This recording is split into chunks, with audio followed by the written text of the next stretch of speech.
When you know what you want for the future, you need the present to line up with your goals. UCF Online offers more than 100 fully online programs in healthcare, engineering, criminal justice, and more, so you can get to your future and beyond.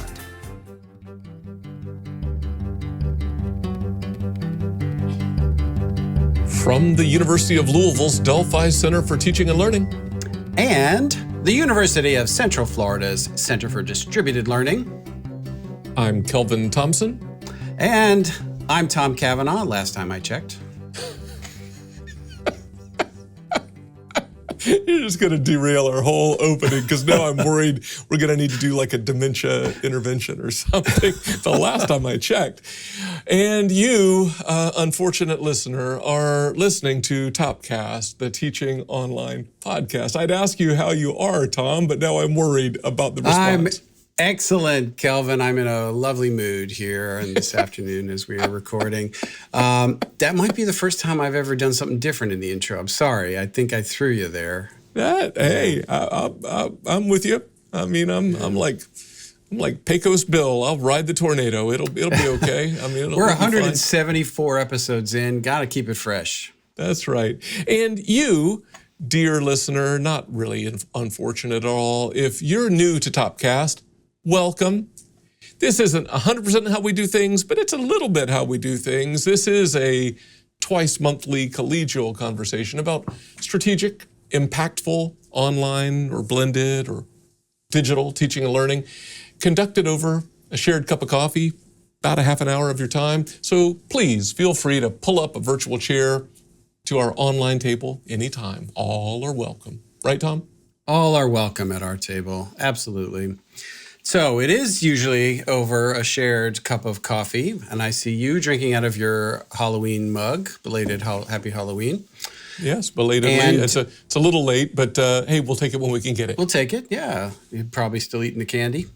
And then I have a mug, and before I ask you what's in your thermos, I thought I'd share or cup what's in mine. Yes. Mine is not thematically selected. Mm-hmm. But it was intentionally selected. So I have some Starbucks maple pecan coffee because, listener, if you listen to our last episode, here we go. We had a bit of a debate about the proper pronunciation of pecan versus pecan. And this is what happens in between episodes. Kelvin and I had a bit of a text war of authorities online on how to pronounce it. So I brought my coffee to kind of reinforce that. Well, text war might be a little extreme. I think I just snapped a photo of the menu at the brew pub where I was enjoying an evening repast, and I was very amused by the local craft beer that its name was, it's pronounced pecan. That is the name of the beer because it was some sort of a pecan porter, something. So I couldn't resist. If you just search it on Google, the pronunciation comes back pecan without asking how do you pronounce it. It was like that was the default. So that just shows you the bias that is inherently in the internet built into our algorithms. That's right. All right, enough of this nonsense, Kelvin. Yeah. What's in your Halloween mug?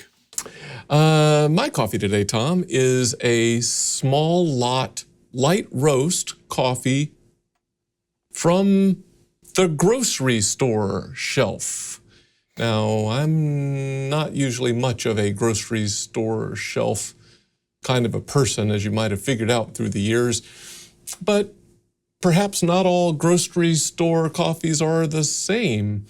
For instance, this coffee is from Trader Joe's with their store brand right there on the coffee bag. And it is a somewhat recently roasted, whole bean, light roast. These are all markers. Single origin, in this case, Mexico La Concordia coffee. So this grocery store is obviously trying to bring a higher end coffee to their mass market store shelves. A bit of a different strategy than some other grocery store chain coffees. So the coffee, I think, is tasty. I wonder if you can find some kind of a connection to today's episode topic. I wonder if I can too. I'm going to go with the grocery store aspect, like a kind of a big kind of commodity delivery mechanism, which is potentially a piece of what we talk about today. I don't know, am I in the ballpark? That's right. The words that stood out to me, I was thinking concepts were like, just like you said, commoditization, differentiation, mass market, strategy.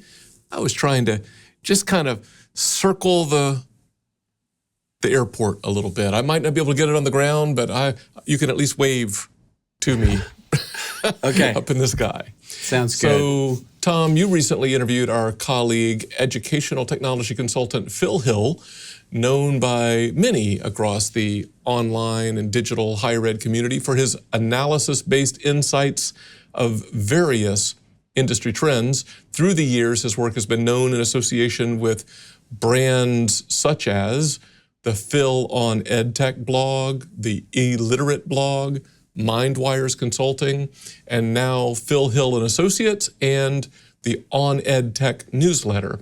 We've certainly name-checked Phil Hill many times on Topcast, and earlier this year in our episode about trusted sources of data, which was episode number 159, Adjusting Your Sales and Online Ed Based on the Data, we called out Phil's work specifically. Tom, is there anything you want to say about this interview before we cut to it? Not a lot. I think it stands on its own. Phil's a longtime friend and been, in this space a long time. I always learn something every time I talk to him or read some of his work. I will say this, that when he started his podcast with Neil Mosley and Glenda Morgan, Online Education Across the Atlantic, that I congratulated him and wished him luck on LinkedIn and said, we need to have a crossover episode. And we didn't quite have that yet, but we've had Neil on the podcast. Mm-hmm. Now we've had Phil. And so Morgan, we're coming for you. You will be next. In a good way. In a good way. In a good way. Yes. Coming for your knowledge and experience. Right. I'm not kidding. So at some point, we will get Morgan on. But for now, Phil, and I think it's a really great conversation. Phil's got a ton of insights into this space, and I think everybody's going to really be interested in what he has to say. Okay, well, via the modern technological marvel that is podcast time travel, here is your interview with Phil Hill. Well, Phil, thank you so much for being on Topcast. Hey, I'm looking forward to it, even though I don't have any exotic coffee in front of me. I don't think I do either. I have a glass of water, but I've had a couple of cups already today. So I think I'm all filled up on coffee. Kelvin will have enough coffee for all of us, I think. Yeah. All right. So a couple of things I thought might be interesting to dig into. You and Morgan have just kind of come out of LMS conference season. And I thought this might give you a nice kind of retrospective perspective of what you're seeing in the market, new trends. I'm sure AI is in there somewhere. It's on everybody's list. But observations that you have about the state of the LMS market, I think might be an interesting place to start. Sure. No, happy to talk about that. And you're right. We had the 3 big conferences in July, and then Morgan's actually at the Moodle conference right now in Mexico as we speak, but happy to go through that. Sure. All right. So I don't know where you want to begin, but maybe, I don't know, is there any commonalities between, let's say, the big 3 of Instructure, D2L, and Anthology. Anthology. Thank you. I keep wanting to say Blackboard, but Anthology. Well, yeah, it's a product line. It's a company. Yeah, it's fair. Well, actually, the way I would phrase it that coming out there is there's been for decades, people have wanted to say the LMS is a commodity. They're all becoming the same. And from a checklist perspective, like if you're running a request for a proposal and doing a 200 count feature checklist, yeah, you're going to get the same checks on all of them. But probably I've been fighting against that argument for a while, but it's becoming even more apparent this year. And that, like, I define a commodity as something that's fungible. You could change from one system to the other and no difference. Maybe you save money, but it's the same system, no performance changes. That's where the LMSs are not. They are not commodities because each company has its own strategy towards where education's going, how to provide the services, and generative AI moving forward. So it's actually, you could say the feature list is a commonality, but the strategies are quite different between the company. If you switch from Blackboard to Canvas or Moodle to D2L, or if from any of them to another, you will see a difference in faculty adoption and how the depth of what they use, what's possible. You will see differences. So my biggest point is that they're not commodities. So let me just give you a nutshell definition, really, not to say one's better than the other, but to describe how they're different. So, Anthology bought Blackboard, so Anthology Blackboard. That company, what makes them unique are two things from what I saw this year. One is they're taking the approach that it's a combined student information system, CRM, and LMS company. It's got it all together in one company. I've argued against that strategy, saying I'm not sure how much it helps you, but that's who they are. And so they bring data from multiple sources, and they try to leverage one system to help out the other. So it's more of a multiple system company that attacks the problem from multiple angles. And then the other more interesting part is the fact that they're going all in on generative AI. They're making it a core definition of who they are and how they're going to differentiate. So they've put the most investment in AI features, a course builder and data interpreter and various things. And they want that to be their differentiator. And I have to say, to date, and I wrote this, is that they are the market leader. Blackboard's not been known to be a market leader in much lately, but they are in generative AI. They have more features and more of a vision than their competitors. And a quick story on that, if you don't mind. Sure. I'm at EDUCAUSE right now, and while I was talking to somebody in another booth, and they're right next to Anthology. And then in the middle of it, they looked up and pointed and they said, "Hey, there you are, Phil." I'm like, "What?" And we turned and we looked at the Anthology booth, and big on like 10-foot wall or 8-foot wall, they have a quote from one of my newsletters saying what I'm telling you, that they're the most invested in AI and have the strongest strategy. And so I have this huge quote on the Anthology booth, which was interesting. But I don't endorse one over the other, but when you take a Creative Commons mindset to data, I said, hey, if they quote me accurately, give attribution, they can do what they want. Sure. Well, we know they listen to this podcast. At least some people there do. So maybe you get quoted again. Yeah, exactly. But so in any case, that's Anthology. If you go to D2L, D2L is going very heavy into the interactive and engaging content creation side. So we're an LMS, but we're really going to help faculty and course designers not just create content, but we're going to create interactive content. It's sort of an engagement play as their core strategy. And in the summer, they announced that they acquired H5P, which is a very well-known system it's LMS agnostic and will remain that, but it helps create interactive content. And that was the big surprise and news at their conference. They bought it. You combine that with D2L creating Creator Plus, which is a separate product that helps create content to augment the LMS. And that's where they're going, into interactive content creation. Instructure is really doing of the big three, of those three, they're doing the least in terms of generative AI. They have a partnership with Conmigo, and they have a nice framework that looks at how schools can build AI, but they're not doing a whole lot there. what they're doing is they've always had a priority on ease of use and intuitive design. And they're trying to, and they also have a strong ability recently to buy other companies that sort of fit together in an ecosystem, like Parchment. They bought Parchment. And they've bought Concentric Sky that has Badger years before. So their approach is ecosystem is really the lead. Moodle, that Morgan's at right now, they've always been open source. They have by far the largest installed base in the world and are largest system outside of North America. And they remain that. So it's open source, large international installed base. So that gets back to my main point. All four of these are dramatically different in strategy and identity and who they are, even though they have a common checklist of features that they provide. Yeah, that's interesting. So, I mean, you always hear the phrase, "Wow, the LMS is just plumbing," but it's not, right? Kind of to your point, depending upon what you want to do, one might be better for your particular strategy than another, and that's really interesting. Yeah, it has really become a market that's important to align your institution strategy to the strengths of the vendor roadmaps and where they're going.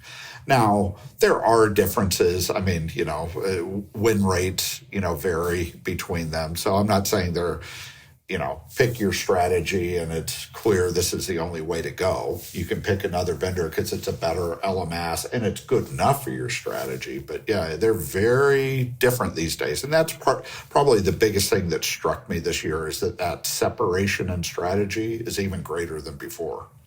Well, and the cost of switching is still really high.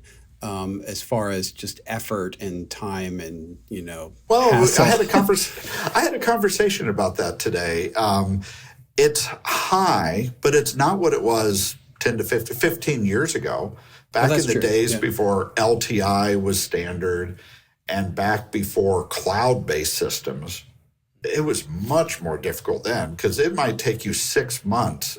Back in 2008, if you switch from one LMS to another, you would probably, an institution, spend 6 months setting up the hardware to host the new system, testing out initial integrations, and then you could do a pilot with a school. These days, I've seen schools start pilots within a month of picking a new system. So it's dramatically different. But the counter argument, this is a conversation I had today, LMS it's used. It is existential to universities. It is the home of where students digitally experience most of their education. So you've got to make sure that it is a big investment to change your virtual present. So it's a change management issue, whereas 15 years ago, it was much more an IT issue to switch. Yeah, I totally agree. I mean, when I think about if we ever switch, and after we have switched since I've been here, it's more about faculty and training and getting them on board and all of that. All right, so I'd like to maybe jump into a slightly different topic, as long as I've got you. Sure. Kind of about enrollment trends. I'm always fascinated whenever you publish your IPEDS analyses or you list the top 20 biggest schools, and I always look for where UCF is, and we're generally in that list somewhere. And like, all right, where does Phil have us? And I'm sort of wondering what you're seeing, because it seemed like we were bouncing around after coming back from COVID for a little while. And have we settled down into some sort of a more predictable trend, or do you think some stuff has changed? Well, you guys didn't do yourselves many favors to take care of the COVID bump because you were already doing a lot of online, right? So there's a lot of other schools. We were fortunate in that sense that we were kind of already pretty at scale when COVID happened. But yeah, so you guys, UCF was sort of steadier than most schools in terms of online adoption. But the short answer to your question is yes, I think we've settled down into a new steady state. Steady state, not as in there are no changes, but it's post-pandemic. We've gone through the rapid increase of, Zoom University. We've gone through the pullback into, hey, we have to get our face-to-face classes going again. And then you do have a lot of budget problems, but we're through those spikes that we're having 2020 through 2022, maybe the beginning of 2023. And I do think we're now in a more steady area. One of the things that I pointed out is I did a straight line graphic. Because online's been growing, whether it's just a couple of online classes in a face-to-face program or a fully online program, that enrollment's been growing nationwide for at least 12 years. And it's actually, before the COVID, it was very linear, its growth. And then COVID changes everything. But I did a straight line projection of the past linear trend to today and showed that we've now settled into a state where it's greater than it would have been if we had just kept going on without COVID. So in other words, COVID had its spikes, but it also pushed the online course and online program enrollment up, particularly as a percentage of student enrollments. That's the net result. It's interesting to me because there was so much discussion during COVID about how students hated online, hated Zoom University, and faculty hated it. And there was a lot of press about, they finally see how bad it is. It's sort of the opposite. People finally realize this is what online can do. But a lot of times you get faculty who are saying, well, I see what online can do. I wish it would do this better. But instead of just saying online's bad, now they're saying, help me make something even better. So I realize it sounds a little bit too optimistic, but I think people are now like, let's figure out how to make it better. And it's increased. I think that's true. I mean, certainly your observation about enrollment has kind of been our experience, because I've done that sort of, like if you take out the spikes and you just sort of look at where we were in 2019 and where we are now and drew a line, it's kind of a straight line. Yep. I think it has bumped it a little. When we spiked during COVID, I don't think we settled back to where the waterline was. We were above that, yes. And then we kind of continued on that trend. And to your point about faculty, it's interesting. Kelvin and I recently recorded the podcast about Chloe 9. And in it, the respondents, 2/3 of chief online learning officers said that students want more online options, which doesn't really surprise me. But what did was half of colos said that faculty want more online options. And that seems like a qualitative change from pre-COVID to post-COVID. It's certainly something we've seen here, where faculty got a taste of remote instruction, maybe who hadn't been exposed to it before, who kind of appreciate the convenience aspect for them. And it feels like maybe sentiment is changing a little bit with faculty. I don't know if you can comment on that. No, I definitely think so. And I would attribute it to two factors. One is it's one thing to criticize something that you don't know. And I think we saw a lot of that pre-COVID faculty who had never taught online and complained about online, how it's not as good as face-to-face. Heck, we just saw an op-ed in Inside Higher Ed last week that made that same argument, although it was somebody who tried one course. It's always somebody who just tries one course, who writes it. I know, and then it's like, let me write. I've spent more time writing about it than figuring out how to design my course properly. But you had a lot of that. Well, with COVID, the vast majority of faculty actually taught courses for even multiple terms. They learned what it can and what it can't do. And now when they criticize it, it's more from a perspective of experience. So even when, and not everybody obviously, but even when there are criticisms, now quite a bit of the criticism is, I'd like to do this better. Can we improve this? The other aspect of why I agree with your description is it gets down to like Everett Rogers, and if you look at technology adoption curves, early adopters, early majority, late majority, those types of things, there's a pretty significant basis when you get above 20 to 30% adoption. You start getting into new dynamics as the majority digest what they can do. And my argument is if you look at the numbers with COVID in particular, we're pushing past that early adopter stage for faculty teaching online. and we're getting into majority type of aspects. And it's just a different set of dynamics, and so it's a different perspective. So I agree with you, and those are the two reasons. That's really interesting. I hadn't thought of it like that, but that makes a lot of sense.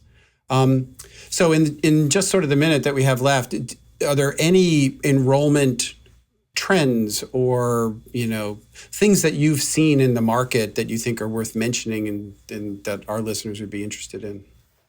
I guess, well, there are multiple things, but the one I'll choose is, and we've talked about it, we are in a rich get richer type of environment right now, particularly when you add in regulatory changes that are happening. It's, yes, across the board, online is increasing, but all the changes that were happening are making it more and more difficult for institutions with a small online presence to compete with those that not just a large presence, but take UCF, somebody who's been doing it for years and years and has figured out how to support students adequately. And that gap of the rich get richer, the poor get poorer is actually getting worse or better. I guess it depends on your perspective, but the market is separating is the other thing I would add to it. Yeah, I totally agree. As you know, I've emailed you about this, and I agree, and it concerns me just because of the state of the market and the ecosystem and all schools. I don't particularly like that trend, but I agree. Yeah, it's happening. And one thing I would add to it, it's not just an online. I'm starting to see the same type of effect with generative AI, is the fact that that is likely to lead to a rich get richer situation. So I think AI is going to accelerate this trend that is concerning to you. Wow, interesting. Well, I hate to end on a bummer like that, but I'm looking at the clock. Wait, you're at UCF. You guys are doing well. So I think, honestly, I hate to say this, but I think we'll be okay. It's the rest, some other schools that I'm a little more concerned about, and the overall health of the space that I think is not served by the rich get richer sort of a trend. Okay, well, I'll end with a positive note. All right. I think a lot of smaller programs and less developed online programs are realizing this task they have in front of them, and they're starting to ask some tough questions about how can we do this different, how can we do it better, and there might even be some leapfrogging that we see, that smaller schools say, hey, we got to take a big bet, and look, we're actually now doing better than some of our established competitors. So I think it might improve online learning delivery moving forward. All right. That's my positive spin. Yeah, no, it's good. I like it. I appreciate that. So that's awesome, Phil. Thank you so much for being on Topcast. Oh, well, thank you for inviting me. Love being here. Well, Tom, that was your interview with legendary consultant Phil Hill. It was. It's funny. It seems like a lot of times when I'm at a conference or something and, you get there a little early and you go grab a bite to eat after you check into the hotel or while you're waiting for your room. And there's probably been 2 or 3 times where I have wandered over to whatever the closest burger joint is to the hotel. And there's Phil. We have crossed paths in burger joints all over the country, it feels like. Anyway, that's neither here nor there to the interview. We did cover kind of 2 broad topics. Could have talked to Phil about any number of things. He's done a ton of work in the policy space. We've talked about that recently. He's done a ton of work with the FAFSA fiasco and all kinds of other stuff, but tried to keep it more isolated just in kind of the online learning space. So he and Morgan have come just out of the kind of summer LMS user conference circuit. And I thought it would be a good opportunity to have him sort of reflect on that. And then he is always looking at online enrollment trends. And I really appreciate his iPEDS analysis and other kinds of things that he does. And so I thought it might be worthwhile to talk about those 2 things. I don't know. Hopefully you and our listeners found it worthwhile. Yeah, I was kind of intrigued with the angle that he took, right, about company purpose or strategy as a differentiator in the LMS market, and that institutions might choose to align with that or not, in terms of their goals. I thought that was interesting. Shameless plug, we've had past Topcast episodes devoted to the topic of the LMS twice before. They are way back in the beginning, episode 12, the LMS, past, present, and future. And more recently, episode 110, the LMS, institutional linchpin. And I don't know, at times we might have even lapsed into the perspective that Phil sort of eschewed that, it's not just value neutral plumbing or utility. There's more to it. So I thought all that was interesting perspective. I did too, because I've heard the theory, and maybe even potentially in my own career ascribed to it, of LMS as commodity. It's like an SIS or an ERP or something. There are differences between them, but at the end of the day, they're essentially the same kind of thing. You just do the same things in different ways. And what Phil was getting at is that they're starting to separate based upon feature sets and purpose and strategy, and some may be actually a better fit for some institutions than others. And not necessarily one is better than another, but maybe one is better for your institution than another. And I thought that was really interesting. I had not heard that perspective before. I also thought between the two of you made a good point of changing LMSs not without its challenges might be a little easier these days than some years ago. But I loved the insight that some years ago it might have been more of an IT thing, like an IT issue, but now it would be more of like an institutional change management issue. And I thought that was also insightful. Yeah, and I 100% agree with that. You and I have been through that process, and it is as much about change management as it is about technology. That is for sure. All right, you want to move on to the online enrollments discussion? Good stuff in there. Yeah, and he sort of validated my own sense that post-COVID, yes, online enrollments have dropped, but they haven't dropped back down to the level that they would have. Like, we've had a net lift of a point or two or whatever it is, compared to where we would have been prior to COVID. And that seems to fit with my own experience here. Yeah.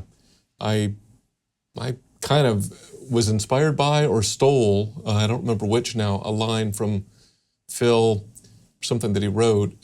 Many times I have said, well, the waters have receded, but they're higher than they were before. That's right. That's I've said that many times.